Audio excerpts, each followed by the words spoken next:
My name is Martin Schweiger. I'm a patent attorney in Singapore and in Munich. Today I put together a talk about innovation strategy. Adrian, you have given them all the links to my personal webpage with all the articles, and there are some talks there, and so I hope that you have all watched that, because now we have a much easier life. You already have an idea about what I'm going to talk, and you can ask questions. If you do me a favor, please keep your questions for the end of the talk. So I tried to do a tough ride quick through, and then you can ask whatever question you want. And there would be some new aspects here, but I would say that 60% of what I show you now, you have already seen if you have checked out my courses online. So maybe Adrian has told you that I'm a lawyer, right? Wrong, entirely wrong. I'm a patent attorney. Patent attorney is something different from a lawyer, and I will explain to you what is a lawyer. Right? First, in order to set everything right. The Chinese symbol for lawyer is Ma, right? And it stands for energetic, passionate, upright, aspirant. George, have I forgotten anything? This is a complicated form. I don't read that. I read a simplified form. Okay, but I heard that you worked in Hong Kong before. Yes. So in Hong Kong, this is how they use it. And then we have the Wu Xing, the 5 elements of the Ma is Huo. So the Ma stands for zeal and passion, right, George? Yeah, yeah. And we talk about human rights, yes. But yeah, so, and now, as compared with a lawyer, now we have a patent attorney. And this is the best representation I've found. Right? So it has some similarity with a horse, but in the head is an engineer, and up the ass a lawyer. So we all went to law school, right? But because we have an engineering degree, some a scientist degree, we are very specialized, and this is more comparable. I tell you later what. So what do? We do no divorce cases at all. Then no stolen bicycle cases. Then we have no murder cases. We have also no real estate transactions. What we do is only just innovation and nothing else. And it's a bit comparable to a practitioner, a medical doctor, practitioner, right? And a surgeon. So if you have a cold or you don't feel well, so you don't go to a surgeon, you rather go to a general practitioner. And if you have some surgery to be done, usually you wouldn't go to a general practitioner, but you would look for some surgeon who does this often. And the same for us. So are we lawyers? Yes. But are we lawyers? No. We are patent attorneys and trademark attorneys. Right? So a big difference. And you can already see, if you compare my hair with George's hair, there's a very big difference. So, first thing, why NDAs often don't work when expected to do so. Who of you has studied my NDA article? Come on. What doesn't work? You said it doesn't work, right? Twice like. Okay, NDAs don't work, and I show you why. Why is it good to have an NDA in place? Right? This is what you hear. An NDA is a deterrent from copying. An NDA is an icebreaker, yes. An NDA is a trust maker, yes. An NDA prevents the exchange information from becoming prior art for subsequent filing of patent application, yes. NDA prevents abusively published information, which means confidential information that is disclosed in breach of an NDA, from becoming prior art subsequent filing of a patent application, right? But to be honest, in practice, it doesn't work. I don't need to explain, right? So the PS stands for something. But what is true, an NDA forces the parties to switch on common sense, the thing that you should have between your ears, because it's very much highlighting to you that you're giving away something. And before you give away something, as a practitioner, I strongly recommend that you file a patent. Because once it's given away, it's away. Whether it's an NDA or not, usually it's away. And if an NDA is broken, it never works to sue somebody in court. potential weak points of an NDA: burden of evidence is always on the one who asserts a claim, which means you have given something away. Then you need to prove that somebody has committed a breach of confidence, and then it's always difficult. Calculation of damages never works, because you can never say how much damage has been caused by the breach of an NDA. Are all parties involved bound by an NDA? No, often they're not. I had a case where a freelancer was in the same meeting as the client, or the customer of our client, and the customer has signed an NDA, but the NDA did not cover the freelancer of the client, so the customer. So it doesn't. So what did the freelancer do? Next day, published all the material there. We couldn't do anything. Very bad. Then, which part of the exchange information falls under NDA, which one does not? Very often, NDA is issued for everything, right? But most of the everything is known already, so it doesn't benefit from a protection, because you cannot just make something confident by putting it on an NDA. It should be somehow unknown or secret or something like that. Next one. Abusive parties try to sneak in obligations that go beyond the scope of an NDA. I've seen all sorts of nonsense, like a distribution agreement hidden in an NDA, or some prices, or some share of the revenues made by selling something later. So this is only a selection of what can go wrong. And I can continue on for hours why NDAs are so crappy. Still, we do an NDA. Again, specific situation when NDA did not work expected. NDA cannot be, the breach of NDA cannot be proven. I just clicked through that, you read it up. Practical solution for protecting your ideas. A minimalistic NDA, one pager, good enough. The shortest NDA I've done was one paragraph. Was good, yeah? So it worked. It worked. Plus, file a patent application for all exchanged information. That's when a one paragraph NDA will work. Then use common sense, disclose only on a need to know basis. How to succeed with a new product? We are already now in the next one, innovation. The main thing is, if you innovate, be faster than the competition when it comes to patenting the technology. Because all over the world now, also since 2013, also the US is first to file. The one who files first has the priority. So if you try to keep it secret, file later, you may run into a problem when someone else has filed in the meantime. Next one, provide smart intermediate marketing activities during R&D. Smart intermediate marketing during R&D means that you always check whether the market really wants your product and is willing to put money on the table. I will explain to you later how this works in very specific cases. So, stop product development at an early stage if the marketing of the product is not successful. That's the biggest issue that protects you from going bankrupt with your new product. Next one, be faster than the competition when launching your product. Use the benefits of the priority. Then, conventional product innovation cycle. Now I show to you, who of you has already worked in product development? Is there anyone here? You? I mean, who of you has ever worked? I mean, you go somewhere and then you spend your time and somebody pays you money for being there. Half the class. Half. And for the other half, parents pay.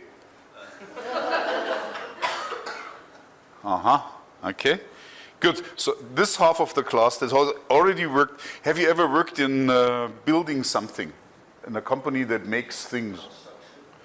Yeah, that was good, for instance. Yeah, that works. There are patents for construction things, but building little devices, no? Never?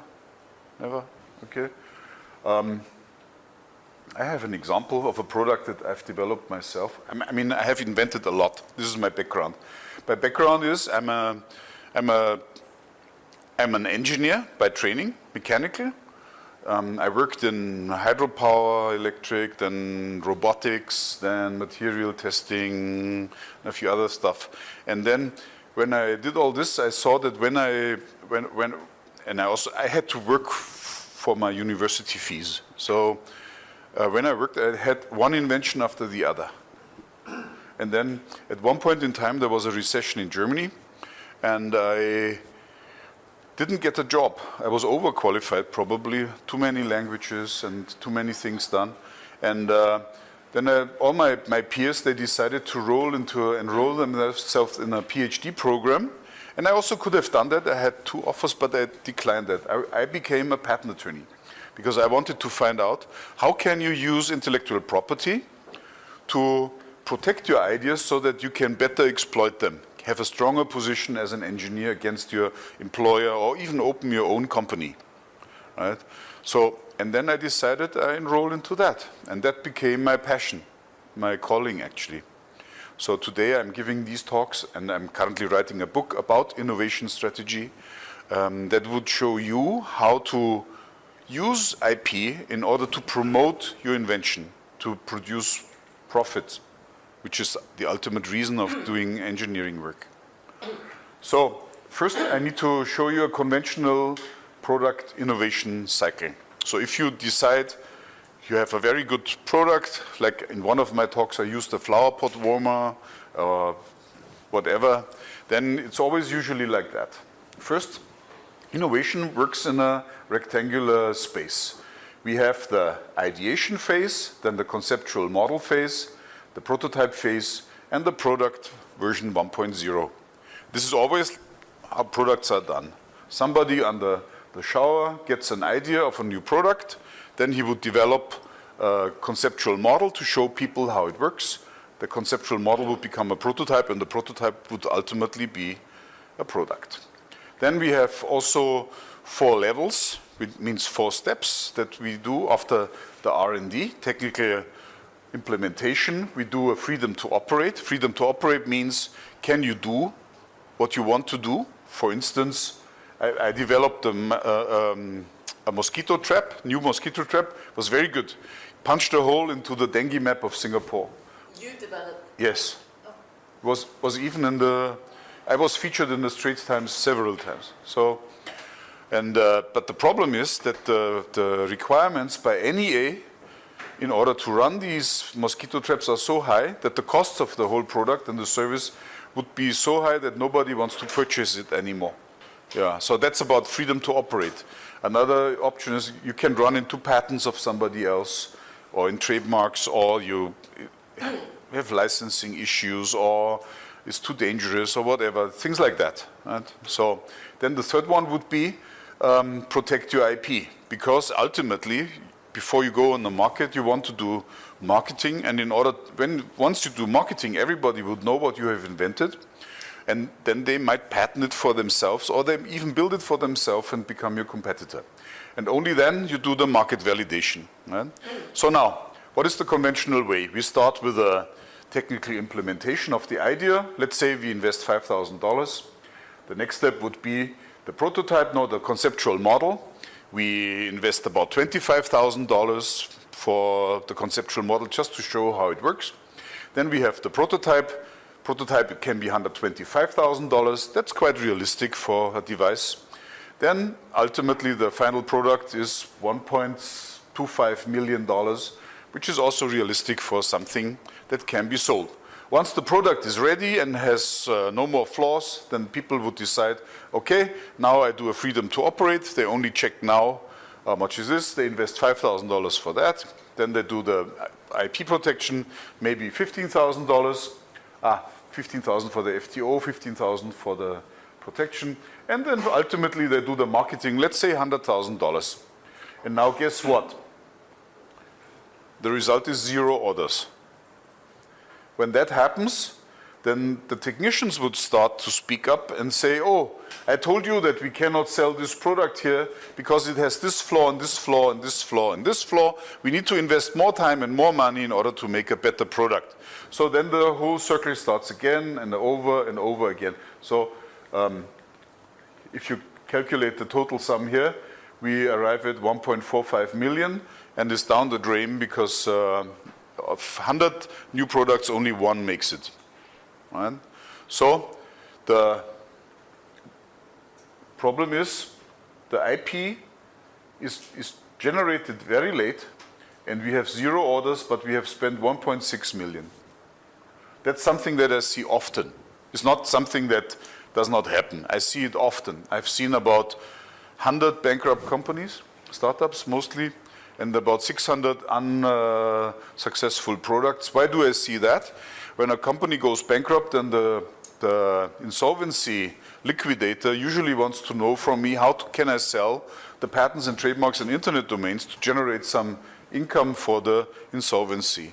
Or somebody calls me, oh, I want to give up my patent application. So I ask him, why do you want to give up your patent application? He says, very simple, because my product doesn't work. So now I cut costs wherever possible. So I'm usually the one who sees that. And I do this since 1993, which is quite a long time. So now I tell you what is the recommended product innovation cycle. You can do that and spend a little bit more, but reduce the risk because you would know when to stop. The same, again, we have our square with the four stages from product idea to the product and the steps of the technical implementation to the market validation. So what we do is we invest $5,000 for the technical implementation, just to see whether the idea would work. In the easiest case, this is a video, just a simulation. You don't even need the product, but you just do a video of what your plan is to do. And then you can show the video to others and ask around whether this is wanted. Next one would be a freedom to operate study, is $5,000. It would help you to find out very early whether you are allowed to do what you want to do or not. Next one would be the IP protection, simple provisional patent application, $5,000. See? Then the market validation. And the market validation is also very easy because you do your value chain, you find out where your product sits, and then based on that you ask people, can you give me a letter of intent? And the result would be 3 positive letters of intent. A letter of intent is a very simple letter. It says, company, paper, telling you, dear inventor, I like your simulation very much. If you only provide a product with this feature, then I'm willing to do a prepaid purchase for 10,000 products. You bring 3 of those letters, and then you can use this to talk with investors. Right? Investors would then come in and say, okay, I trust you, this idea is good. You have your 3 letters of intent, I give you some more. Let's build a conceptual model just to see whether this idea works. Next one, technical implementation of the conceptual model, $25,000, freedom to operate, $5,000, protect your IP, another $5,000, market validation, $15,000. How does a market validation work? Usually you knock at doors. You can send LinkedIn messages. You can call people. You go to trade fairs, talk with potential buyers. Talk with the right ones. We can show you. Total result, just by showing the conceptual model, we have 3 paid reservations. It means somebody has put money on the table to be the first one to have the product. And that's worth money. Right? So, we have that. Either we now take a loan from a bank or from our grandmother, or we get an investor who is convinced that this idea will fly, and we start the next cycle, the prototype. Prototype is more expensive, $125,000, right? $10,000 for the freedom to operate. We need to put a bit more. Then we do the IP protection, $5,000, very cheap. And then market validation, $45,000. At that step, you would hire a professional to knock at doors, somebody who would know the market and who knows the people who do that. Go would be prepaid, 3 paid pre-orders. A pre-order is somebody wants to pay money for the product that is only ready 6 months down the road, or maybe 1 year down the road. But he puts money on the table. Right? So, next one. We have our 3 paid pre-orders. We have 200,000 sitting in the bank. Right? A good entrepreneur would then take a loan for 800,000, and so he has $1 million and starts to make the product. The cost, 1.25 million. Then FTO, $15,000. Protect the IP, $15,000. And the market validation, $170,000. And the result, 3 paid orders on top of the 3 prepaid orders. So now you're in business. You have sold your product to 6 different people. You can show that there's a stream of revenue. If you do your business model such that you have prepaid orders all the time, then you have a positive cash flow. You're right in production. And I've seen this working, and this works, right? So again, first you walk down the first pillar, subtotal 25,000. Then you walk down the second pillar, subtotal 55,000, so we had 80,000. The third pillar, 185,000 subtotal, and ultimately the last pillar, $145 million. And the total is $1.715 million. It's a bit more than the conventional way, but the big advantage is if one of those intermediate results does not happen, then you stop, and that's it. Which means here you have started maybe, you have spent 80,000, you have only 2 or 1 paid reservation, and I will say, hey, this product goes nowhere, then I stop. Or somebody would put a paid pre-order, and he says, I only buy this if this product has this feature and this feature and this feature. And you might never have thought about this feature and this feature and this feature. And you only would know about them because you were going around, knocking at doors, finding out what is wanted in the market. If you have seen comparison with what I've told you before, there's no such intermediate step. These people would only find out after the product is ready here. Right? So here with the intermediate market validation steps, you not only get a lower degree of risk because you can stop at any time before you invest more money, you also get more information back from the future market about what is wanted for the product. Right? Result is as compared with the other way, you have a very thorough FTO because you did 4 times, did you look into what can, you have early patents, very early patents at a very early stage. So even, so if you take the whole process from here, from the idea to the product, in the best case is only 1 year, 12 months, which coincides with a priority deadline for filing patents abroad. So the first patent filed here can be claimed as a priority for later filings. And if you do it 1 year from here to here, not only have you a lot of momentum, but you have very early IP, earlier than the competitors, which is important. Good, so comparison between the two. Conventional method 1.6 million, recommended 1.7. Total time very often more than 3 years. When we talk about technician mindset, technicians tend to do everything better than average. They always see a flaw, and I need to address this, and I want that. They need also much more time. Right? In the new way, less than 1.5 years. Right? Success rate is low in the conventional way. In the new way, the success rate is very high. There's almost no product that is not a success because you have your pre-sale. Then IP, weak because it's filed late. Everybody knows what you're doing. Then you create patents for something that is known already.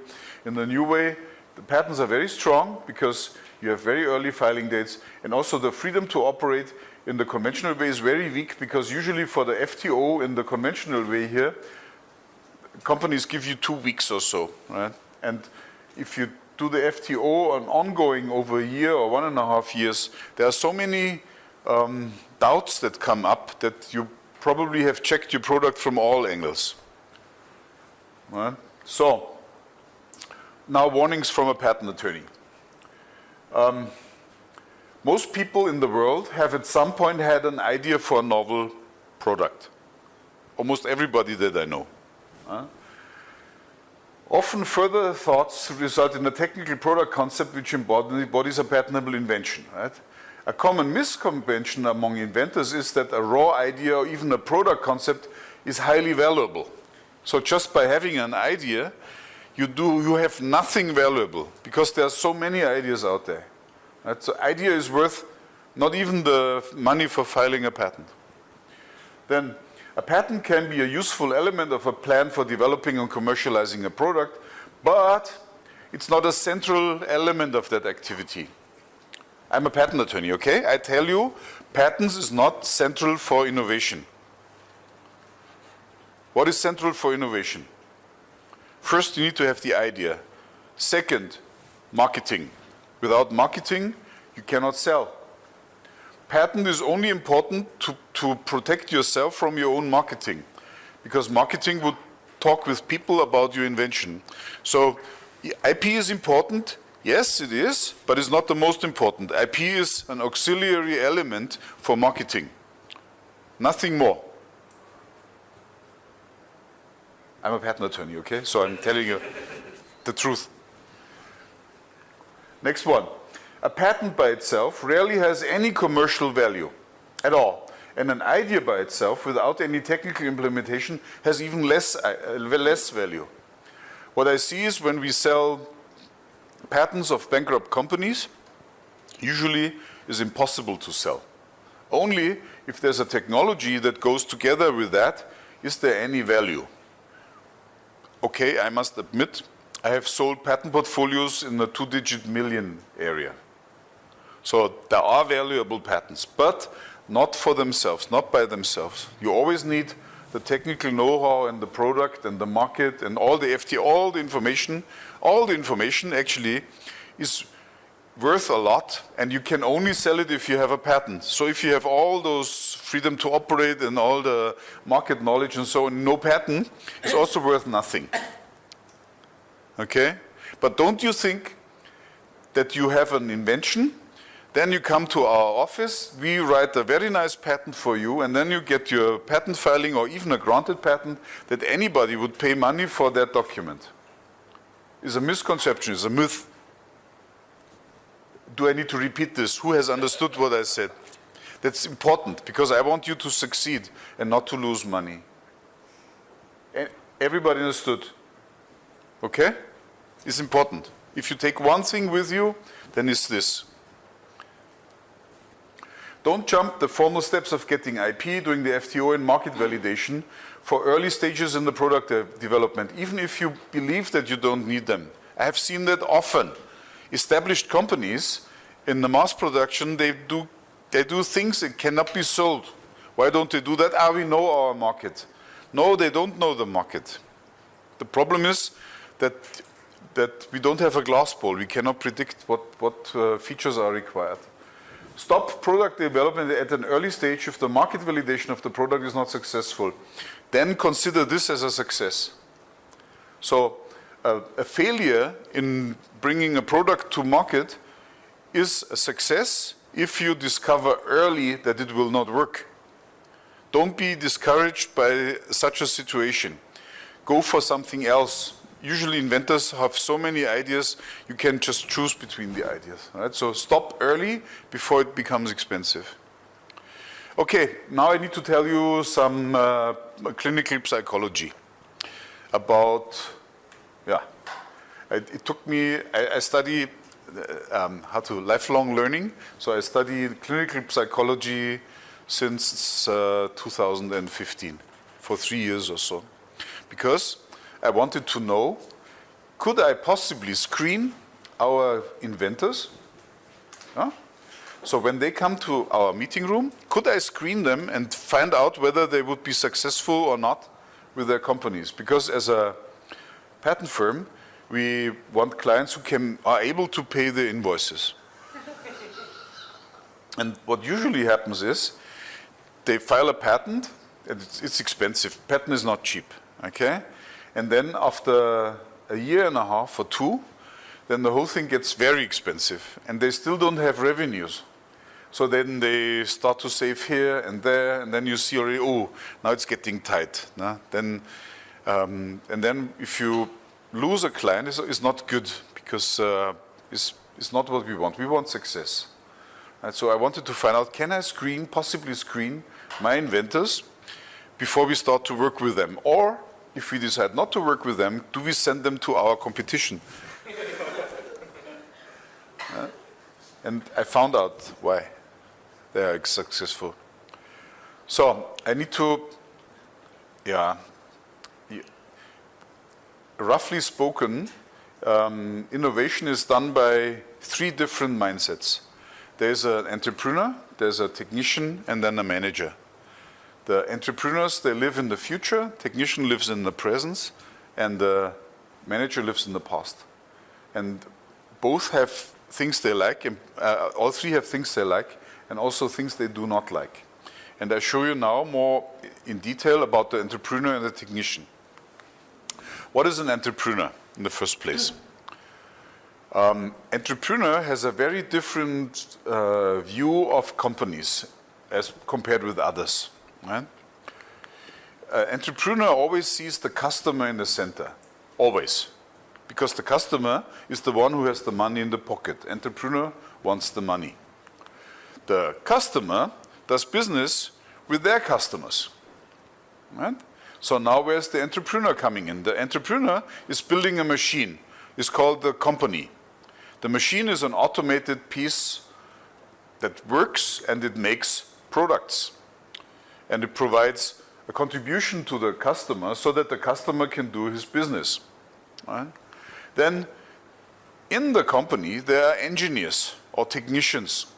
The engineers, they provide the products. And even if this is a service company, an entrepreneur always sees what is produced as a product.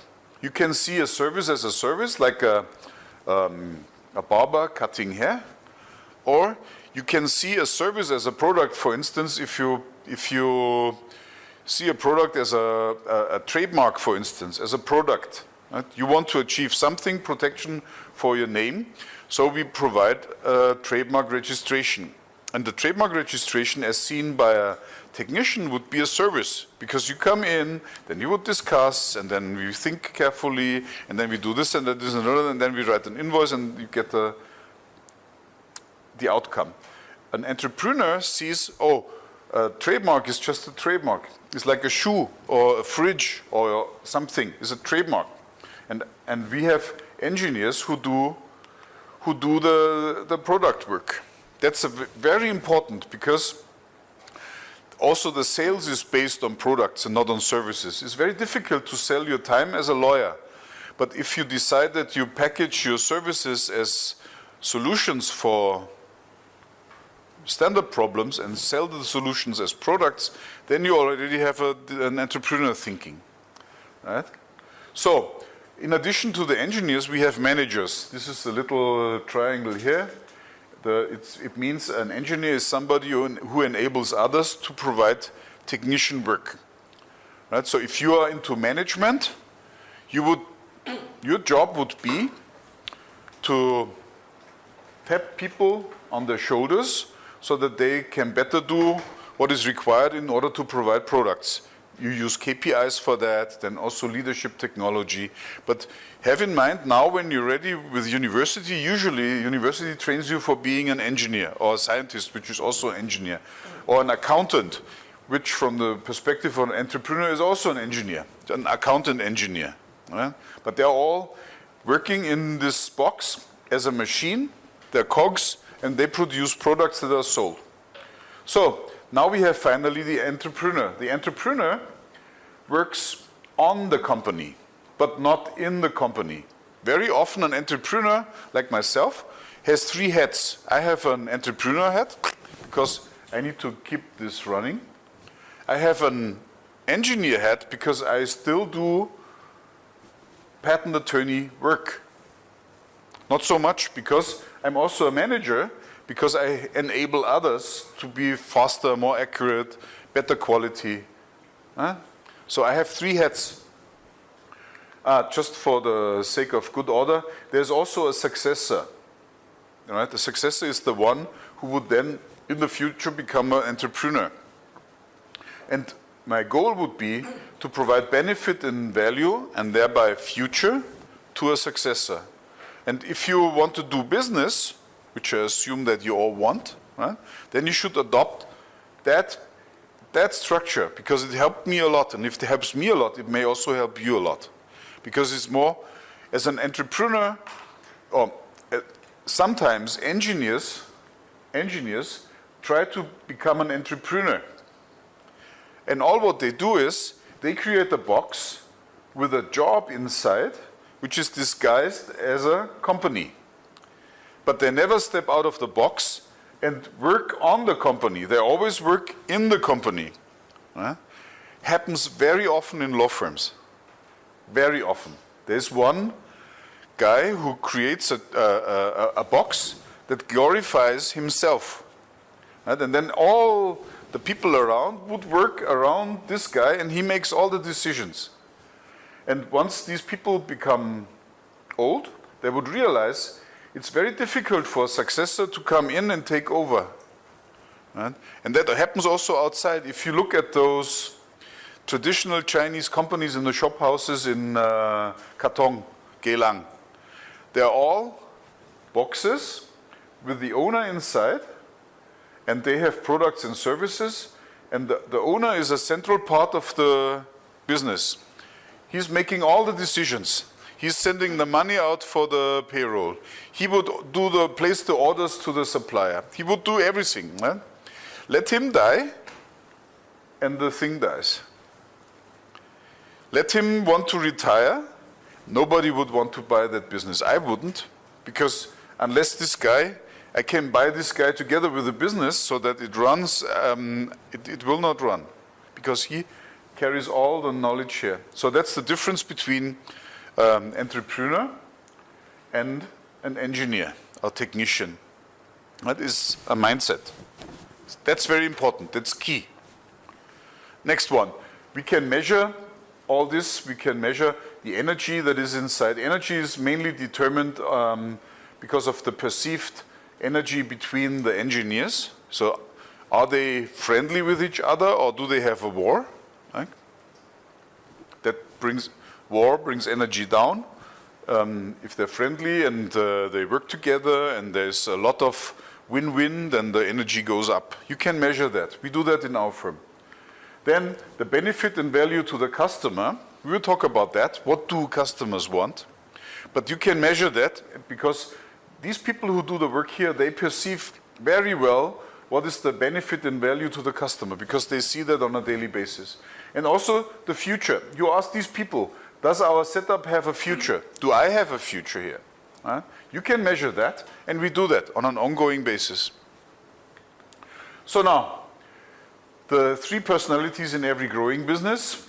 What do the customers want? When are customers happy? That's the center of the customer-oriented enterprise. Customers are happy if the price is at a certain level, if the delivery time happens when promised, and when the quality is as promised. Right?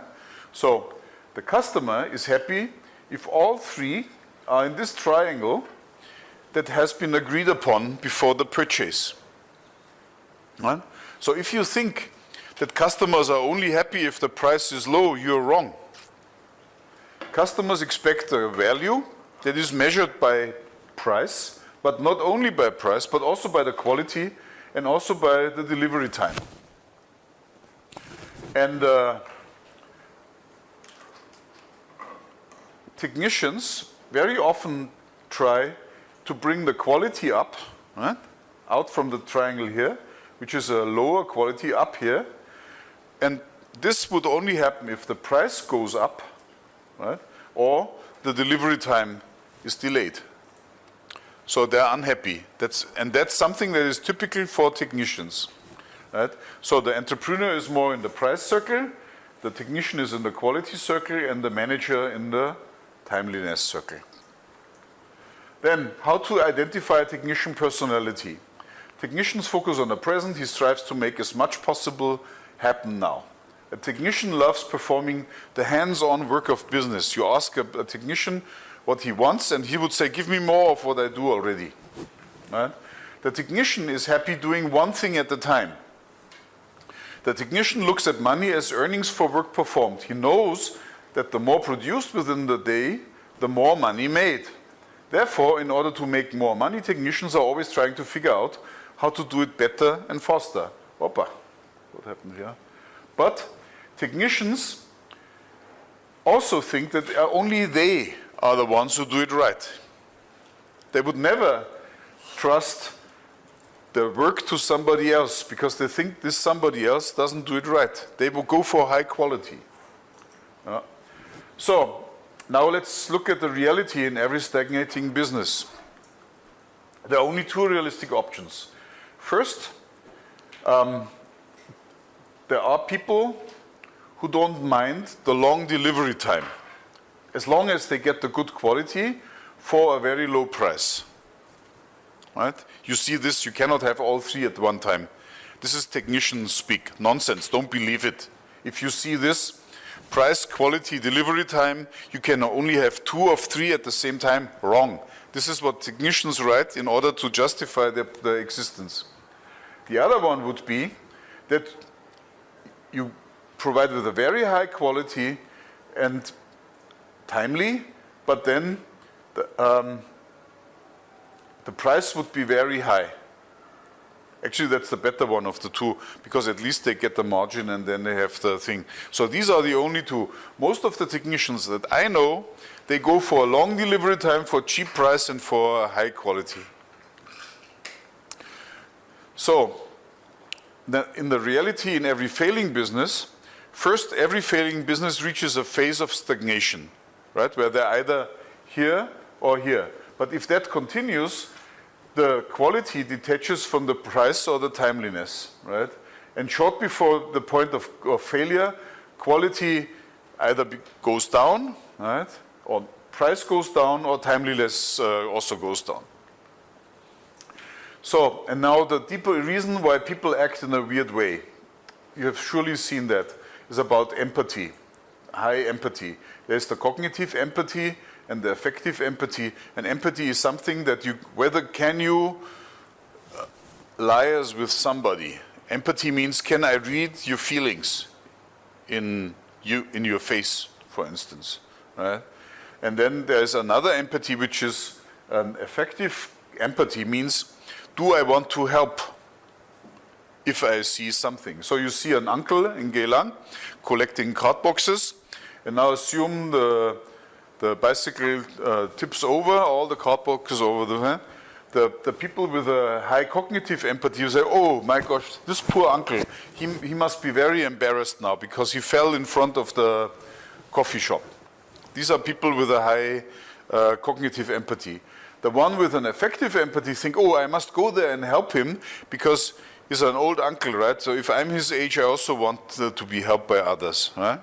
And then there are people who have only one of the two. For instance, people who have an intercognitive empathy, right? And this is the upper half, and an intact affective empathy. And if both is there, then this is what is normal. Right?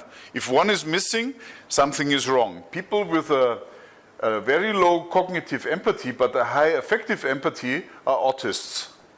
Autists are people who cannot recognize what is going on in somebody, but if they see that there's a problem, they come in and help. And then you have the dark triad spectrum is, they recognize that this person has a problem, but they don't want to help, whatever helps. They just see, oh, this guy must suffer a lot. Actually, I have seen that in Asia a lot. Even people laughing at somebody falling from a bicycle. So, and then what is worst from an employment perspective is people who have neither cognitive empathy nor affective empathy. This is called the dark triad plus autism spectrum. And so while, who of you has done an Myers-Briggs test already, MBTI? Have you seen already that each time you do the test, the result is different?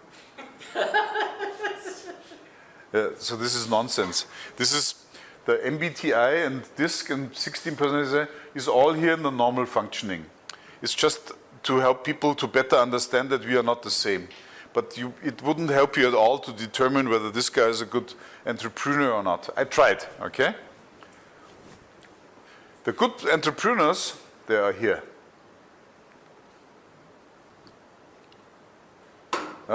Steve Jobs, Bill Gates, Jeff Bezos, the Uber founder, Mark Zuckerberg, they all are here. They have a very low degree of empathy. Very low. How do they survive? At a very young age, they learn how to behave.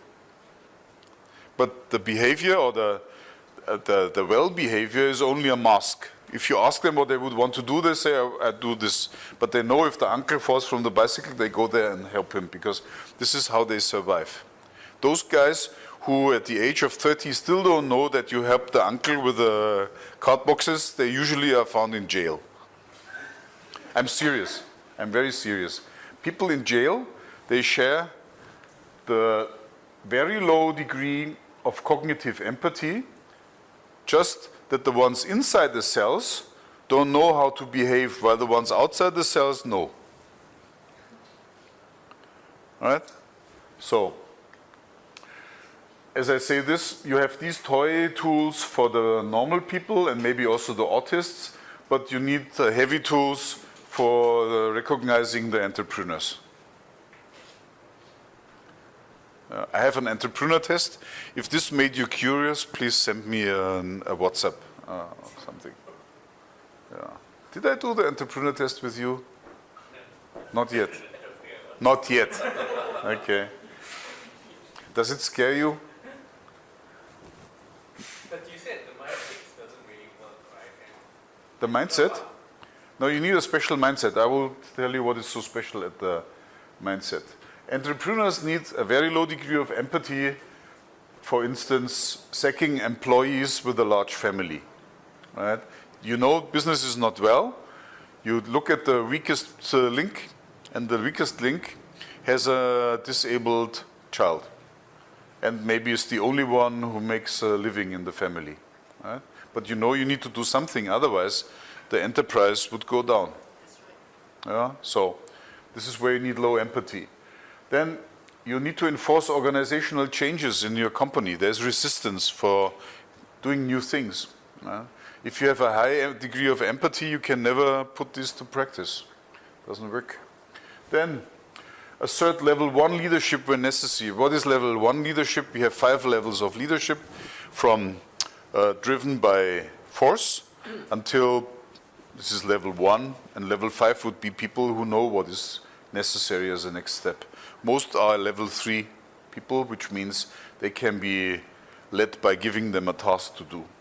Right? So this is, but level 1 means really take out the whip and get this guy doing what is necessary. So, say no to nagging employees who insist on fairness. When you, in our firm, you can earn as much as you want, but there must be a measurable outcome. Right? And then there are people who say, oh, that's unfair. I'm here already for so many years and you didn't give me a raise. Right? And then this is the time to say no. It's much easier if you have a very low empathy. Then say no to time thieves.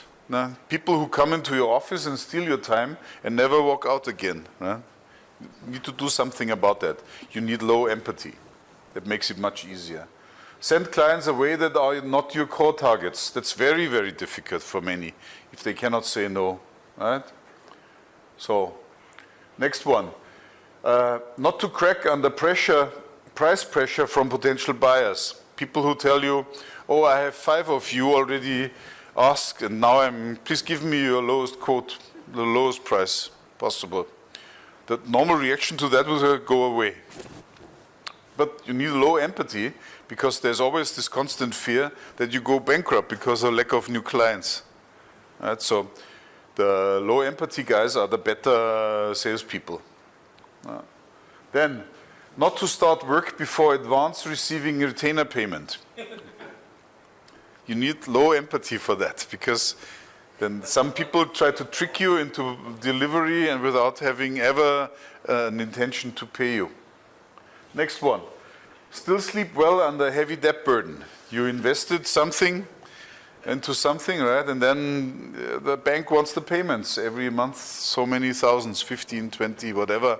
And then there's a bad month or even a bad year, and you still want to make sure that you can pay your debt. And you still need to sleep well, because if you don't sleep, then you cannot work, then you don't make money. It's a vicious circle, right? So people with a low empathy can do that, right? Next one. Say no to their family members when they request time and or money. Right? Then the wife is scolding you. Last time you took me out for cinema was already 6 months ago. Now what we do? And then you know, sorry, I need to do this today. Can we postpone this until Sunday? And they say, no, I want today. No, so you must say no. No fear. Having the guts to give up a well-paid job as an employee. This is what detracts most high empathy people to become an entrepreneur. Right? A few more. When the time comes to ruthlessly destroy adversaries, external foes or insiders who try to undermine your position in the hierarchy. Right? Next one. Ability to focus on the specialist job. That's something you need to be able to say no. So if you come to us and you ask us, can you do this divorce? Can we do a divorce? I can't, I don't know whether you can. We can. I won't do it. Of course not. Because you have such a low level of empathy, right? You say no because you specialize in what you do. But if you need more revenue and somebody knocks at the door and proposes you, can you do my stolen bicycle case? Or can you do my, okay, in our cases, can you be my company secretary? Yes, I can be a company secretary. Would I do it? No. Why wouldn't I do it? Because it's not my specialization. I'm not good at it. I may be able to learn it. It would take me 2 years and then I'm the best company secretary in the world. But would I do it? No, I won't. Why not? Because I'm a patent attorney.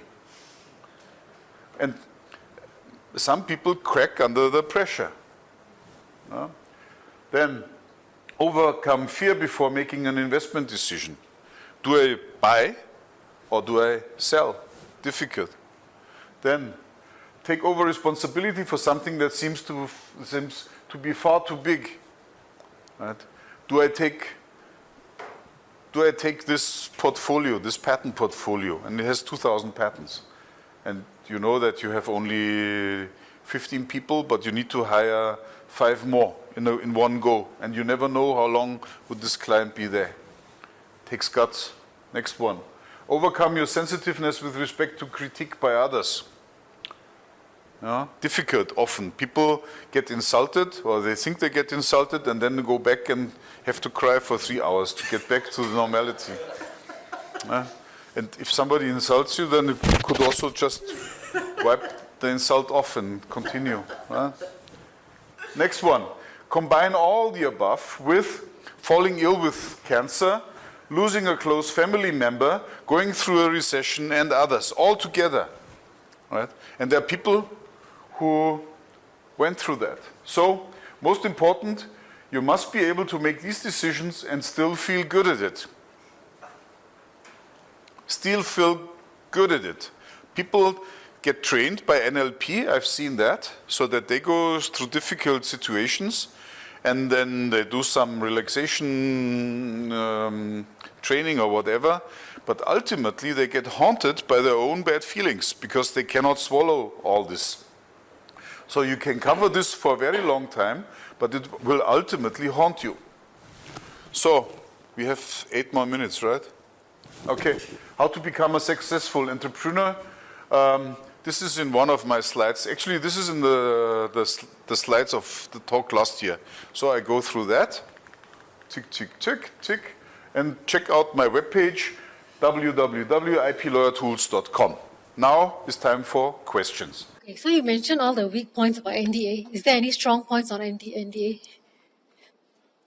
Is there any strong point on NDA? Yes, it is, because in fact, it can be a deterrent. Yes. it can be a deterrent. So if you have signed a document and you can prove that that somebody has taken your confidential information and has given it away, then of course you can create a lot of trouble. Now it's also part of the business process. Many companies expect that you enter an NDA, right? So if you don't want an NDA, they look at you like an alien. But I have seen a lot of situations where you won't even get an NDA.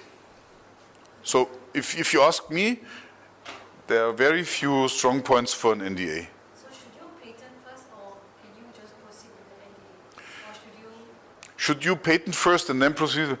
I believe a minimalistic NDA, less than 1 page, plus a patent application with all what you think is important, is the best protection. And the patent application, of course, is kept secret. Like do the patent as early as possible when the technology comes out. But then what if this meantime, what if the same time that your technology comes out and then someone else comes with a similar idea and then it's being registered in the patent system? at the same time, But then it's not actually the same thing. It has the same idea, but it functions differently. Okay. So what is the question? So my question is how, like, is that still possible to be registered as a patent? You would be surprised how minimal is the requirement for getting a patent. So even the idea is basically the same, and then it's slightly different with the function specs and will be technical. different. Yeah, and then you can still be paid. Both can have a patent, yes. Yeah. For the special solution. Yeah. We have that often. So the idea is the same, but the technical specs are different. So The embodiment is different, or how you solve the problem is different, yeah? Yep. And what if the way it functions is the same, and then just be improved yeah. by the previous version of the. Yeah, again, first to file beats everything. If somebody has a patent for the general idea first filed, and then someone else gets an improved mode filed, then the broader scope of protection of the earlier filing overrides the smaller scope of protection of the later improvement. This is called dependent patent situation. So the one patent is dependent on the other patent. You cannot use the narrower patent without infringing the broader patent. Only when the broader patent dies, which it will because it was filed earlier, can the more narrow patent, the younger patent, be used. And also, the patent owner of the broader patent cannot use the special solution of the subsequent patent that has been filed later. So both cannot without each other. Okay? Next question. You said that actually we can sell away your patent, right? So how do you actually value that patent? How do you have a value for that patent actually? Okay, patent valuation. That's easy and difficult.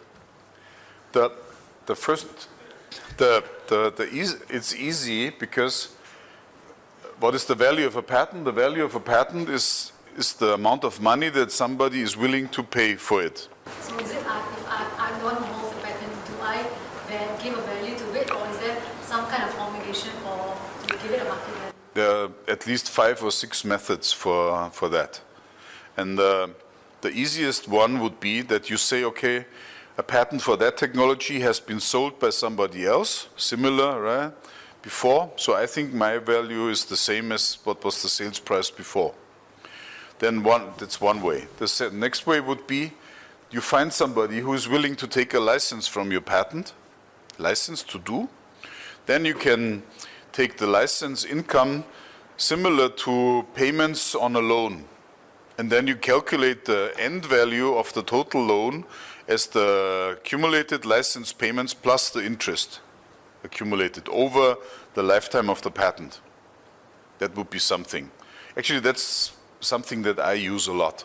And then you add on a few correction factors, because the license, if you want to sell the income stream from a license agreement, you must have